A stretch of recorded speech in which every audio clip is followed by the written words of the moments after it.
बंधु माने आजिर एही कार्यक्रमको आपणमानंकु स्वागत। आजिर एही कार्यक्रमटी वृष राशि व्यक्ति विशेष मानक पई बहुत गुरुत्वपूर्ण अटे। तो आपणकर जदि वृष राशि होइताय तेबे भिडियोटी को स्किप न करी थरे मात्र शेष पर्यंत निश्चय देखंतु, कारण आजिर एही भिडियो रे आमे माने जानिबा एही नूतन वर्षर प्रथम मासटी अर्थात जनवरी 2025 आपणमानंक पई किपरि रहिबो। एही जनवरी मासरे आपणक जीवन रे केउ सब नुआ परिवर्तन हेबो। आजिर एही भिडियो रे आमे माने वृष राशिर मासिक राशिफल उपरे आलोचना करिबा। मेष राशिर व्यक्ति विशेष मानकर स्वास्थ्य, शिक्षा, प्रेम जीवन, वैवाहिक जीवन, भाग्य, क्यारियर एवं व्यापार वाणिज्यर स्थिति किपरि रहिबो एही जनवरी 2025 रे से विषय रे विस्तार रूप रे आलोचना करिबा। नवग्रहंकर स्थिति मध्य देखिबा। नवग्रह केउ प्रकारर फल प्रदान करिबारे सक्षम हेबे एवं भिडियोर शेष रे किछि प्रतिकार विषय मध्य जानिबा। तेबे बंधु माने भिडियोटी रे आगको बढ़िबा पूर्वरु जदि आपणकर वृष राशि होइताय तेबे भिडियोटी को लाइक करी चैनलटी को सब्सक्राइब करि देबे एवं कमेंट बॉक्स रे भक्ति एवं श्रद्धार सहित जय श्री जगन्नाथ निश्चय लिखिबे। तेबे बंधु माने आसंतु आरंभ करिबा आजिर एही कार्यक्रम को, जहाकी जन्म राशि एवं चंद्र राशि उपरे आधारित अटे। तो राशि चक्रर 12 गोटी राशि मध्यरु द्वितीय राशि हेउची वृष राशि। तो जनवरी मासर आरंभ रे आपणकर प्रथम भावरे विराजमान अछंती देवगुरु बृहस्पति, तृतीय भावरे विराजमान अछंती मंगल, पंचम भावरे विराजमान अछंती केतु, सप्तम भावरे विराजमान अछंती बुध, अष्टम भावरे विराजमान अछंती सूर्य, दशम भावरे विराजमान अछंती शनि एवं शुक्र एवं आपणकर एकादश भावरे विराजमान अछंती राहु।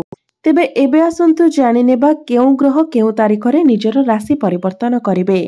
तो 4 जनवरी को बुध धनु राशि रे प्रवेश करिवे, 14 जनवरी रे सूर्य मकर राशि रे प्रवेश करिवे, 21 जनवरी रे मंगल मिथुन राशि रे वक्री हेबे, 24 जनवरी रे बुध मकर राशि को प्रवेश करिवे एवं 28 जनवरी को शुक्र मीन राशि रे प्रवेश करिवे। तेबे बंधु माने सर्वप्रथमे आसंतु जानि नेबा आपणकर स्वास्थ्य किपरि रहिबो एही जनवरी 2025 रे। तो बंधु माने कुंडलीर प्रथम भावटी होइथाय आपणकर स्वास्थ्यर भाव, आपणकर इम्युनिटी सिस्टम रो भाव। तो आपणकर प्रथम भावर अधिपति हेउछंती शुक्र, आपणकर राशिर स्वामी हेउछंती शुक्र, जे कि आपणकर दशम भावरे विराजमान अछंती एवं एठारे शुक्रंकर स्थिति मध्य बहुत भल रहिछि, कारण शुक्र निजर मित्र गृह रे विराजमान अछंती एवं मित्रंक सहित मध्य अछंती, कारण शुक्रंक सहित शनि मध्य आपणकर दशम भावरे विराजमान अछंती।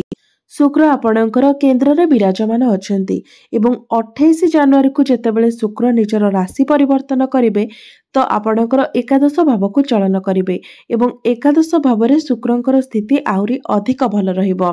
शुक्र उच्च स्थिति रे विराजमान करिवे। तो संपूर्ण मासटी जेहेतु शुक्रंकर स्थिति बहुत भल रहुची, एहार अर्थ हेउची जे आपणकर स्वास्थ्य मध्य संपूर्ण मासटी बहुत भल रहिबो। अर्थात एही मासरे निजर स्वास्थ्य को नेकी आपनको कोनोसी प्रकारर चिंता करिवार आवश्यकता नाही। आपणकर स्वास्थ्य बहुत भल रहिबा कारणरू आपण किछि बड़ कार्य करबा पई मध्य चिंता करि पारंती। एबे आसंतु जानिबा आपणकर शिक्षा क्षेत्र किपरि रहिबो एही जनवरी 2025 रे, विद्यार्थी मानक पई किपरि रहिबो एही जनवरी मासटी। तो बंधु माने कुंडलीर पंचम भावटी होइथाय शिक्षार भाव एवं आपणकर पंचम भावर अधिपति हेउछंती बुध, जे कि आपणकर सप्तम भावरे केंद्र रे विराजमान अछंती। मात्र 4 जनवरी को बुध निजर राशि परिवर्तन करी अष्टम भाव को चलन करिवे। पुणी 24 तारिख को बुध आपणकर नवम भाव को चलन करिवे। तो 12 जनवरी ने 24 जनवरी पर्यंत बुधंकर जे स्थिति रहुछि तो सेठी बुध दुर्बल अवस्था रहुछंती, अर्थात जे पर्यंत बुध आपणकर अष्टम भावरे रहुछंती सेठारे बुधंकर स्थिति भल रहु नाही। तो एही समय अवधि मध्यरे आपणको निज पाठ पढ़ारे विशेष ध्यान रखिबार अछि, कारण एही समय आपणकर माइंड डाइवर्ट होई पारे, आपण अन्य मनस्क होई पारंती, पाठ पढ़ारे आपणकर मन न लागि पारे, पाठ पढ़ारे आपणकर कंसंट्रेशन भल रहिबो नाही। 4 जनवरी पूर्व आपणकर पाठ पढ़ार स्थिति भल रहिबो एवं 24 जनवरी परे मध्य आपणकर पाठ पढ़ार स्थिति भल रहिबो। तेबे 4 जनवरी रु 24 जनवरी मध्य जे समय रहिला सेही समय अवधि मध्य आपणको निजर मनकु पाठ पढ़ारे लगाइबाको हेबो। आपणकर माइंड को आपण निजे स्टेबल रखिबाको पड़िबो। एवं आपणकर जदि कोनोसी एडमिशन लेबार अछि किंबा एग्जाम अछि तो 4 जनवरी पूर्वरु किंबा 24 जनवरी परे आपणक पई समय भलो रहिबो। एबे आसंतु जानिबा आपणकर प्रेम जीवन किपरि रहिबो एही जनवरी 2025 रे। तो बंधु माने कुंडलीर पंचम भावटी शिक्षार भाव हेबा सहित पंचम भावटी मध्ये होइथाय प्रेम जीवनर भाव। एवं आपणकर पंचम भावरे केतु विराजमान अछंती जे कि 18 मई 2025 पर्यंत आपणकर पंचम भावरे ही रहिबे। तो जे पर्यंत केतु आपणकर पंचम भावरे अछंती सेतेबेले पर्यंत आपणकर पार्टनर आपणक पई जहा किछि कले भी आपणक पई जेते सैक्रिफाइस कले भी ताहा आपणकु देखा जीव नाही। प्रत्येक क्षेत्र रे आपण डिसैटिस्फाइड हेबे। नचे छोट छोट कथारे आपण तांकर कमी बाहर करि पारंती। छोट छोट कथारे ही आपण पुराना कथा को दोहराइबाकू लागिबे। छोट छोट कथा को नेकी आपण लड़ाई झगड़ा करिवे। एपरी परिस्थिति आपणक मध्यरे से पर्यंत रहिबो जे पर्यंत केतु आपणकर पंचम भावरे अछंती। अर्थात 18 मई 2025 पर्यंत एभली परिस्थितिर सामना आपणको करिबाकू पड़िबो। सेथिबाय निजर प्रेम जीवन उपरे आपणको विशेष ध्यान रखिबार अछि। आपणको प्रत्येक क्षेत्र रे कंप्रोमाइज करिबार अछि। एहा व्यतीत आपणकर पंचम भावर अधिपति बुध आपणकर 4 जनवरी रु 24 जनवरी पर्यंत अष्टम भावरे रहिबे। सेतेबेले आपणकर सामना वाला मध्य आपणक उपरे अर्थात आपणकर पार्टनर मध्य आपणक उपरे नाराज होई पारंती। तो 4 जनवरी रु 24 जनवरी पर्यंत आपणको विशेष ध्यान रखिबार अछि जे जेमिति बिना किछि कारण रे आपणक मध्यरे लड़ाई झगड़ा किबा आर्गुमेंट न हुए सेति प्रति आपणको ध्यान रखिबार अछि। एबे आसंतु जानिबा आपणकर वैवाहिक जीवन किपरि रहिबो एही जनवरी 2025 रे। तो बंधु माने कुंडलीर सप्तम भावटी होइथाय वैवाहिक जीवनर भाव आपणक जीवन साथीर भाव। एवं आपणकर सप्तम भावर अधिपति हेउछंती मंगल जे कि आपणकर तृतीय भावरे विराजमान अछंती। एवं 21 जनवरी को मंगल बक्री होई आपणकर द्वितीय भाव को आसीबे। एवं बुध आपणकर सप्तम भावरे विराजमान अछंती। तो वैवाहिक जीवन एमितिरे तो भल रहिछि मात्र अधिक भल रहिछि 21 जनवरी परे जेतेबेले मंगल आपणकर द्वितीय भाव को चलन करिवे। कारण तृतीय भावरे मंगल आपणक मध्यरे आर्गुमेंट देबे।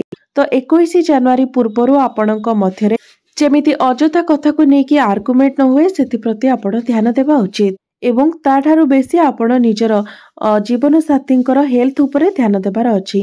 कारण एही समय तांकर स्वास्थ्य रे किछि समस्या देखा दे पारे। आपणक जीवन साथींकर इम्यूनिटी डाउन होई पारे किंबा तांकर छोट छोट जगह को यात्रा अधिक होई पारे किंबा से निजर काम कार्य रे अधिक समय बिजी रही पारंती। तो 21 जनवरी परे सब समस्यार समाधान होई जिवो। आपणकर भ्रमण जोग रहुछि तो आपण दुई जण मिसी केवाडे बुलिबाको जाई पारंती। एबे आसंतु जानिबा सबुठारो गुरुत्वपूर्ण विषय वस्तु आपणकर भाग्य क्यारियर एवं व्यापार वाणिज्यर स्थिति किपरि रहिबो एही जनवरी 2025 रे। तो बंधु माने कुंडलीर नवम भावटी होइथाय आपणकर भाग्यर भाव। तो आपणकर नवम भावर अधिपति हेउछंती शनि जे कि आपणकर दशम भावरे विराजमान अछंती जहा कि आपणक पई राजयोग सृष्टि करूछि।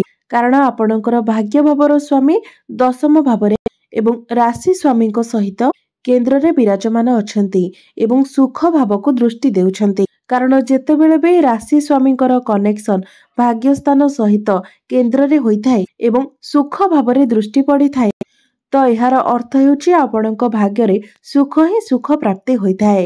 तो एही मासरे 28 जनवरी पूर्वरु शुक्र एवं शनिकर दशम स्थान रे एकत्र विराजमान अछंती।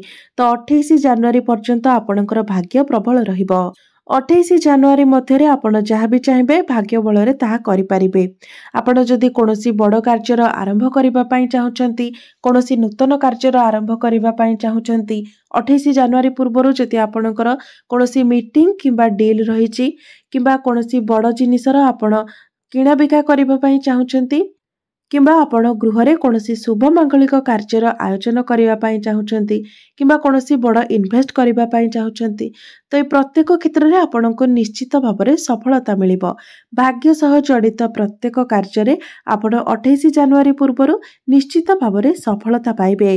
एबे आसंतु जानिबा आपणकर क्यारियर किपर रहिबो एही जनवरी 2025 रे।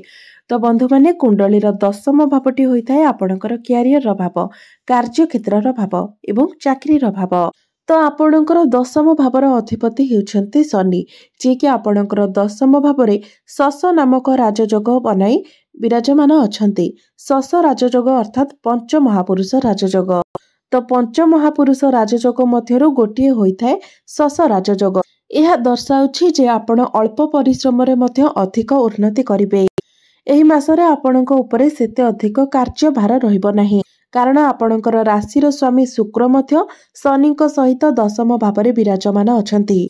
मात्र तापरे भी आपण काम करि चलिबे, कारण कामरे आपणकर इंटरेस्ट अधिक रहिबो। आपणक पाखरे काम थाउ किंबा न थाउ, मात्र आपणक मध्यरे से इंटरेस्ट रहिबो जे आपणक काम करिवार अछि। आपणको खाली बसिबा पसंद हेबो नाही। तो आपण काम करिवे एवं निश्चित भावरे आपणकर काम प्रशंसार पात्र हेबो। अर्थात एही मासरे आपण प्रशंसित हेबे एवं काम कार्य रे बहुत उन्नति मध्य करिवे। एहा सहित एही मासरे आपणको अचीवमेंट मध्य मिलिबो, कारण एमितिरे मध्य वृष राशिर व्यक्ति विशेष मानक पई एही वर्षटी बहुत भल रहिछि। कारण एही वर्षटी रे आपणक राशि रे कोनोसी प्रकारर शनि दशा नाही, ना शनि 7.5 ना शनि 2.5। राहु मध्य आपणकर दशम भावको आसीबे। तो सबु दृष्टिरु देखिबाको गले संपूर्ण वर्षटी आपणक पई बहुत भल रहुछि। तो आपण चाहिले वृष राशिर वार्षिक राशिफल मध्य देखि परिबे, जाकि पूर्वरो चैनल अपलोड होई सारिछि। तेबे जेउमानक निकटरे चाकरी नाही एवं चाकरी पई आपण प्रिपेयर हेउथिले, तो 99% संभावना रहुछि जे एही मासरे आपणको चाकरी मिलि जाय पारे। तो सेथिपाई चाकरी पाई आपण निजर चेष्टा जारी रखिबा उचित। एबे आसंतु जानिबा आपणकर व्यापार वाणिज्यर स्थिति किपरि रहिबो एही जनवरी 2025 रे।